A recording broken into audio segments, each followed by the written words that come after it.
মেঘনা সিমেন্ট মিল পিএলসির ৩৩তম বার্ষিক সাধারণ সভা অনুষ্ঠিত হয়েছে।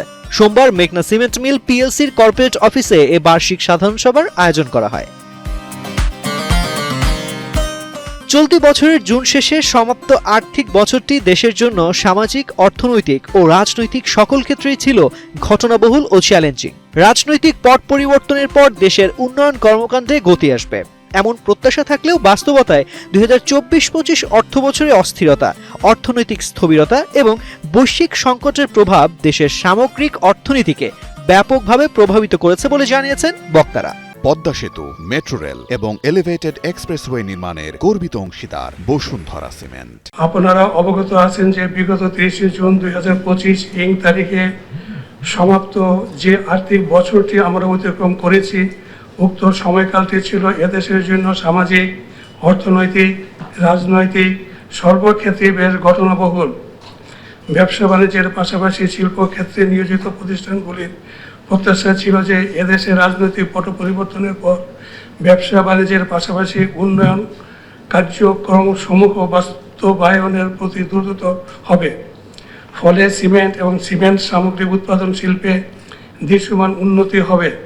বিগত ২০২৪-২৫ বছর দেশে রাজনৈতিক অস্থিরতা, পট পরিবর্তন ও অর্থনৈতিক স্থবিরতা বিরাজমান ছিল।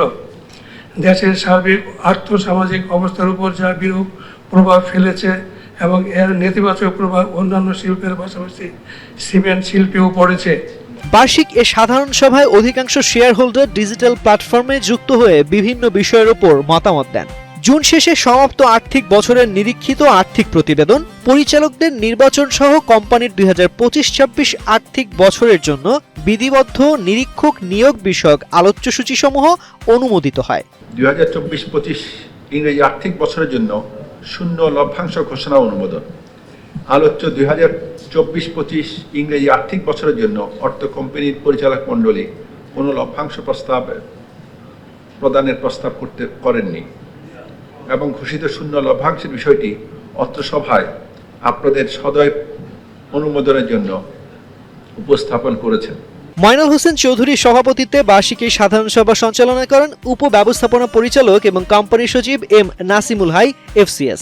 এছাড়াও সভায় উপস্থিত ছিলেন নিরপেক্ষ পরিচালক মোহাম্মদ নুরুল করিম, চলতি দায়িত্বপ্রাপ্ত কোম্পানির ব্যবস্থাপনা পরিচালক মেজর জেনারেল অবসরপ্রাপ্ত মোহাম্মদ মাহবুব হায়দার খান, প্রধান অর্থ কর্মকর্তা মোহাম্মদ মুস্তফা কামাল ভুইয়া, অভ্যন্তরীণ নিয়ন্ত্রণ ও কমপ্লায়েন্স বিভাগের প্রধান কর্মকর্তা সীমান্ত বিশ্বাস সহ বিধিবদ্ধ নিরীক্ষকরা এবং কোম্পানির ঊর্ধ্বতন কর্মকর্তারা। তানজির রহমান, বাংলাদেশ প্রতিদিন।